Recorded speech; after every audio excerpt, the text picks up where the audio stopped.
రాహుల్ గాంధీ రైతు ప్రేమికుడు అన్నారు all India Kisan cell Congress ఉపాధ్యక్షుడు కోదండరెడ్డి. దేశంలోనే మొదటిసారిగా రుణమాఫీ చేసింది కాంగ్రెస్ ప్రభుత్వం అని చెప్పారు. హైదరాబాద్ గాంధీ భవన్ లో దక్షిణాది రాష్ట్రాల కిసాన్ కాంగ్రెస్ సెల్ సమావేశమైంది. రైతులు ఎదుర్కొంటున్న సమస్యలు, పరిష్కార మార్గాలపై చర్చిస్తోంది.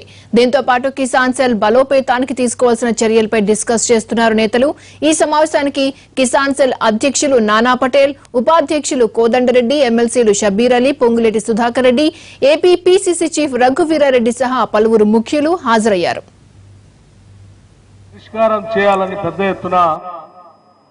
దానికి మార్గాలను వెతుక్కుంటూ అనేక సమస్యల్ని పరిష్కరిస్తూ ముందుకు పోతున్నటువంటి ఈ తరుణంలో మన తెలంగాణ రాష్ట్రం నుంచి కూడా ఈరోజు వారికి సహకరించడానికి, వారు చేసే కార్యకలాపాలకి గ్రామ గ్రామానికి మేము మీ సందేశాన్ని తీసుకొని పోతామని చెప్పి ఈరోజు పెద్ద ఎత్తున హైదరాబాద్లో దక్షిణాది రాష్ట్రాల ఈ సమ్మేళనం జరుపుకోవటం ఆనందించదగినటువంటిది, అభినందించదగినదిగా నేను భావిస్తా ఉన్నాను. మన ముందున్నటువంటి ప్రధానమైన సమస్యలు, ఛాలెంజ్లు, వాటన్నిటిపైన వక్తలు చాలామంది వారి వారి అనుభవంతో చాలా స్పష్టంగా సమావేశం దృష్టికి తీసుకొని వచ్చారు. వీటిలో సంబంధించి రైతాంగ సమస్యలు, రైతులు ఎదుర్కొంటున్నటువంటి సమస్యలు, దాని పరిష్కార మార్గాలు, అది రుణం కావచ్చు, రుణమాఫీ కావచ్చు, విత్తనాలు కావచ్చు, ఆ విత్తనాలకు సంబంధించిన ధర కావచ్చు, పంట కావచ్చు, పండినటువంటి పంటకి గిట్టుబాటు ధర గురించి కావచ్చు, నీరు కావచ్చు, నీటికి సంబంధించిన ప్రాజెక్టులు కావచ్చు, భూమికి సంబంధించిన ఆ రెవెన్యూ సమస్యలు, పట్టేదారు పుస్తకాలు కావచ్చు, వీటన్నిటికి సంబంధించి చాలా కూలంకషంగా ఎక్స్పర్ట్స్ మాట్లాడారు. సీనియర్ నాయకులు ఇంకా కొద్దిమంది మాట్లాడబోతూ ఉన్నారు. నేను వాటన్నింటిలో లోతుల్లోకి వెళ్లకుండా కొన్ని ముఖ్యమైనటువంటి విషయాలు మీ దృష్టికి తీసుకొని వచ్చి నేను ముగించదలుచుకున్నాను. మిత్రులారా, ఈరోజు రాష్ట్రంలో పరిపాలన చేస్తున్నటువంటి ఈ రాష్ట్ర ముఖ్యమంత్రి కానీ, దేశాన్ని ఏలుతున్నటువంటి భారతీయ జనతా పార్టీకి సంబంధించిన నరేంద్ర మోడీ గారు కానీ, మేము వచ్చిన తర్వాతనే వ్యవసాయం పండుగలాగా మారింది, మేము వచ్చిన తర్వాతనే రైతులు బాగున్నారని చెప్పేటువంటి ప్రకటనలు, ప్రగల్భాలు చాలా పెద్ద ఎత్తున మనం చూస్తూ ఉన్నాం ఈ రాష్ట్రంలో, దేశంలో. కానీ నాకు తెలిసి మనందరికీ ఉన్నటువంటి సమాచారం మేరకు ఈనాడు ఈ రాష్ట్రంలో కానీ, దేశంలో కానీ ఈ మాత్రమైనా వ్యవసాయ రంగం పటిష్టంగా ఉన్నా, రైతులు బతుకుతున్నారన్నా, లేకపోతే రైతు కూలీలు కూడా బతుకుతున్నారన్నా, అది కేవలం కాంగ్రెస్ పార్టీ అనాదిగా తీసుకున్న అనేక కార్యక్రమాల వల్లే బతుకుతున్నారు తప్ప, వీళ్ళిద్దరూ అధికారంలోకి వచ్చిన తర్వాత ఈనాటి వరకు కూడా పరిష్కార మార్గాలు శాశ్వతమైన ఏ ఒక్కటి కూడా చూపించలేదు. ఈ దేశానికి స్వాతంత్రం వచ్చినటువంటి రోజుల్లో మనందరికీ తెలిసిందే, ఈ దేశంలో ఉన్న జనాభాకి ఆహార ధాన్యాల కొరత కూడా పెద్ద ఎత్తున మనం చూసాం. చివరికి అనేక దేశాల నుంచి షిప్పుల్లో గోధుమలు లాంటి ఇంపోర్ట్ చేసుకొని దేశంలో ఉన్నటువంటి ప్రజలకి మనం ఆహారాన్ని అందించాం. అటువంటి కొరత ఉన్నటువంటి ఈ భారతదేశంలో జనాభా విపరీతంగా పెరిగిపోయినప్పటికి కూడా ఈనాడు ఈ దేశ జనాభా మొత్తానికి సరిపోయేటువంటి ఆహార ధాన్యాల ఉత్పత్తే కాదు, ప్రపంచానికి మనం ఈరోజు ఆహార ధాన్యాలను ఉత్పత్తి చేసేటువంటి స్థాయికి వెళ్ళగలిగాము అంటే ఆనాటి కాంగ్రెస్ ప్రభుత్వాలు వేసినటువంటి పునాదులు, ప్రాజెక్టులే తప్ప వీళ్ళు చేసిన ఏమీ లేదని చెప్పడానికి ఎటువంటి సందేహం లేదు. గ్రీన్ రెవల్యూషన్ తీసుకొచ్చిన కాంగ్రెస్ పార్టీ తీసుకొని వచ్చింది. పెద్దలు చెప్పినట్టు బీటీ విత్తనాలు ధర తగ్గించిన కాంగ్రెస్ పార్టీ తీసుకుని వచ్చింది. ఈ దేశంలో వ్యవసాయానికి కావలసినటువంటి నీళ్లని ఆనకట్టలు కట్టి లక్షలాది ఎకరాలకి నీళ్లు పారించిన అది కాంగ్రెస్ పార్టీ హయాంలో జరిగినాయి.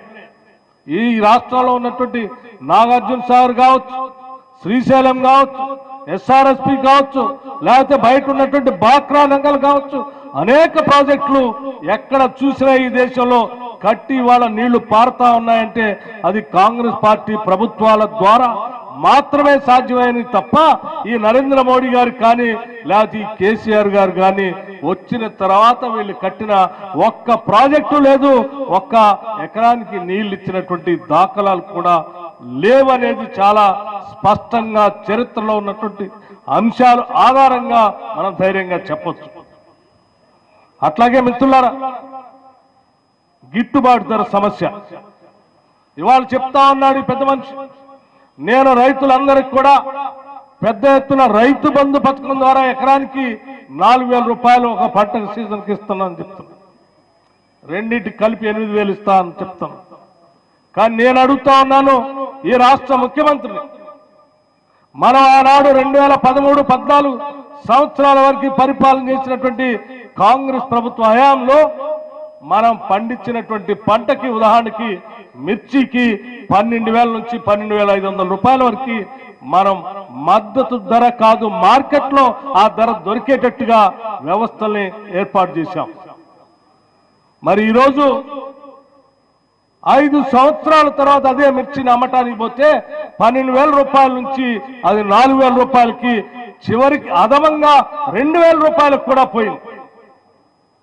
అంటే ఒక్క ఎకరానికి సరాసరి 30 క్వింటాలు పంట పండిస్తే 3,60,000 రూపాయలు వచ్చేటువంటి మిర్చి ఎకరానికి 2,000కి వచ్చిందంటే 60,000కి పడిపోయింది.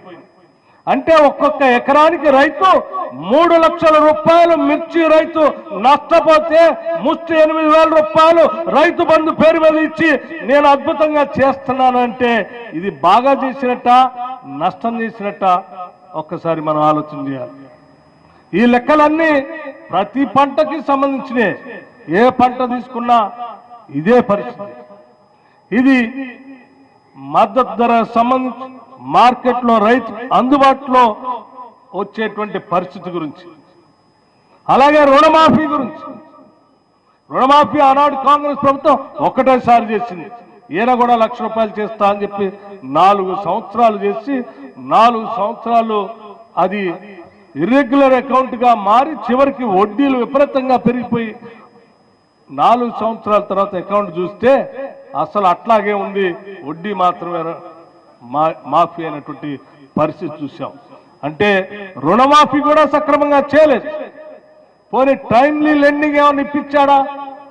4 సంవత్సరాలు ఇర్రెగ్యులర్ అకౌంట్ కావటం వల్ల అసలు జాతీయ బ్యాంకుల నుంచి, కమర్షియల్ బ్యాంక్స్ నుంచి, ప్రభుత్వ బ్యాంకుల నుంచి రైతుకి రుణం పొందేటువంటి పరిస్థితి లేకుండా చేశాడు. సో టైమ్లీ లెండింగ్ లేకుండా చేశాడు. రుణమాఫీ పేరు మీద వచ్చినటువంటి ఆ పరిస్థితి లేకుండా చేశాడు. ఏ రకంగా చూసినా ఈరోజు రాష్ట్రంలో ఈ ప్రభుత్వం వచ్చిన తర్వాత నష్టపోయినటువంటి పరిస్థితులే ఉన్నాయి తప్ప ఈ ముఖ్యమంత్రి గారి ద్వారా కానీ రాష్ట్ర పరిపాలన ద్వారా కానీ రైతులకి మేలు జరిగినటువంటి పరిస్థితి ఏమీ లేదని చెప్పడానికి నాకు ఎటువంటి సందేహం లేదు. లెక్కలు కూడా చెప్తా ఉన్నాయి. ఏం చెప్తా ఉన్నాను నేను? దాదాపు మొన్న శాసనసభలో చెప్తాను, 99,000 కోట్ల రూపాయలు ఇరిగేషన్ ప్రాజెక్టుల మీద నేను ఖర్చు పెట్టాను. దీనికి సంబంధించి 8,000 కోట్ల రూపాయలు ఇచ్చాను. ఇంకా ఒక రాబోయే 4 సంవత్సరాల్లో కలిపితే మొత్తం 2,25,000 కోట్ల రూపాయలు నేను ఇరిగేషన్ మీద ఖర్చు పెట్టబోతా ఉన్నాను. ఇవన్నీ చేయటం వల్లే ఈరోజు రైతులు బ్రహ్మాండంగా ఉన్నారు. బ్రహ్మాండంగా ఉంటే మరి ఆహార ధాన్యాల ఉత్పత్తి పెరగాలి కదండి.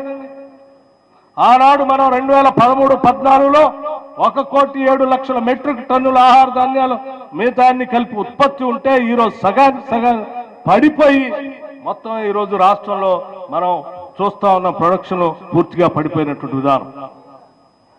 సో ఇటువంటి పరిస్థితుల్లో లెక్కల జోలికి పోకుండా కేవలం ఒక ప్రసార మాధ్యమాల ద్వారా ఉన్నది లేనట్టు లేనిది ఉన్నట్టు ఒక మాయా భ్రమలు సృష్టించి ఈ రాష్ట్ర ప్రభుత్వ పరిపాలన కొనసాగుతుంది. ఇది అత్యంత ప్రమాదకరమైందని ఈ సందర్భంగా మీ దృష్టికి తీసుకొస్తా ఉన్నాం.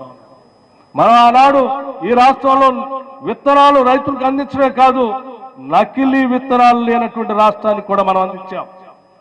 వీరు వచ్చిన దగ్గర నుంచి ఏ జిల్లాలో చూసినా మిర్చికి సంబంధించి నకిలీ విత్తనాలు, మొక్కజొన్నకు సంబంధించి నకిలీ విత్తనాలు, లేకపోతే పత్తికి సంబంధించి నకిలీ విత్తనాలు, విత్తనాలతో నష్టపోయాం అని ప్రశ్నిస్తే అక్రమంగా కేసులు రైతుల మీద పెడతా ఉన్నారు. కానీ ఈ విత్తనాలను అందించేటువంటి విత్తన సంస్థల యాజమాన్యాలపైన ఈనాటి వరకు కూడా చర్యలు తీసుకోలేదు. అందుకే తప్పనిసరిగా సీడ్ యాక్ట్ ని పెద్ద ఎత్తున రావాల్సినటువంటి ఆవశ్యకత ఉందని ఈ సందర్భంగానే మనవి చేస్తూ ఈ సభకి విజ్ఞప్తి చేస్తా ఉన్నాను. రేపు పొద్దున రాబోయే ప్రభుత్వాల్లో, కేంద్ర ప్రభుత్వాలు కానీ ఇక్కడ కానీ తప్పనిసరిగా విత్తనాలకు సంబంధించి ఎవరైనా నకిలీ విత్తనాల్ని మార్కెట్లో అమ్మటానికి ప్రయత్నం చేస్తే ఆ సంస్థని బహిష్కరించడమే కాదు, కావలసిన విధంగా పీడీ యాక్ట్ సహా యాక్ట్ ఉండేటట్టుగా చేయవలసిందిగా విజ్ఞప్తి చేస్తా ఉన్నాం. అట్లాగే మిత్రులారా, మనం చూసాం మన ప్రభుత్వాలు ఎప్పుడు పంట నష్టం జరిగినా మనం టైమ్లీ స్పందించేవాళ్ళం, అధికారుల్ని పంట పొలాల దగ్గర పంపించేవాళ్ళం, ఎస్టిమేషన్ చేపించి వాళ్ళ రావాల్సినటువంటి ఆ నష్టాన్ని పెద్ద ఎత్తున అందించేటువంటి వాళ్ళం. ఈ ప్రభుత్వం వచ్చిన తర్వాత నాకు తెలిసి ఎప్పుడు నష్టం జరిగినా అంచనాలు వేయలేదు. గట్టిగా ప్రతిపక్షాలు కాంగ్రెస్ పార్టీ వెంటబడితే ఆ అధికారులు అక్కడ పంపించి అంచనాలు వేశారు, కానీ వాళ్ళు ఎవరికి ఇవ్వలేదు. నిన్నగాక మొన్న వచ్చినటువంటి అకాల వర్షం కూడా ఈరోజు మహబూబ్నగర్లో కానీ, ఆదిలాబాద్ లో కానీ, ఖమ్మం లాంటి జిల్లాల్లో పెద్ద ఎత్తున ఇవాళ మిర్చి, మిగతా పంటలంతా పెద్ద ఎత్తున నష్టపోయాయి. మనం డిమాండ్ చేస్తా ఉన్నాం, తప్పనిసరిగా ఈ రాష్ట్ర ప్రభుత్వం వెంటనే స్పందించి అకాల వర్షానికి నష్టపోయినటువంటి ఈ పంట పొలాలపైన దృష్టి పెట్టాలి, రైతులు జరిగిన నష్టాన్ని వెంటనే చెల్లించే విధంగా చర్యలు తీసుకోవాలని చెప్పి ఈ సభ ద్వారా ఈ ప్రభుత్వాన్ని డిమాండ్ చేస్తూ, ఇటువంటి సమస్యలు అనేక ఉన్నాయి ఈ రాష్ట్రంలో, దేశంలో. ఈ సమస్యలన్నిటి పరిష్కారం కోసం ఈరోజు రాహుల్ గాంధీ గారు చేస్తున్నటువంటి పోరాటంలో మనం అందరం కూడా భాగస్వాములు అవుదాం. ఈరోజు రుణమాఫీ ఆనాడు మేము ఏ రకంగా చేశామో, మా ప్రభుత్వాలు ఏ రాష్ట్రాల్లో వచ్చినా వెంటనే చేస్తామని చెప్పి 4 రాష్ట్రాల్లో రుణమాఫీ చేసిన ఈ విధానం ఈ దేశానికి ఆదర్శంగా మేము భావిస్తా ఉన్నాం. రేపొద్దున భారతదేశంలో కూడా కాంగ్రెస్ పార్టీ అధికారంలోకి రావటం ఖాయం. మన ప్రియతమ నాయకుడు రాహుల్ గాంధీ గారు ఈ దేశానికి ప్రధానమంత్రి కావటం కూడా అంతే ఖాయం.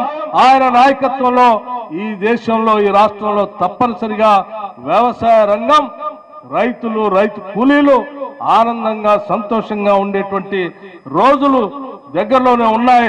అటువంటి రోజుల కోసం మనం అందరం కూడా గట్టిగా శ్రమించి కాంగ్రెస్ పార్టీని అధికారంలో తీసుకొని రావటం కోసం రైతు పక్షాన పెద్ద ఎత్తున గ్రామ గ్రామాన తిరిగి పనిచేయవలసిందిగా మీ అందరిని నేను అభినందిస్తూ, ముఖ్యంగా నూతనంగా నియమించబడినటువంటి అన్వేష్ రెడ్డి గారికి నేను ప్రత్యేకంగా మరొకసారి అభినందనలు తెలియజేస్తా ఉన్నాను.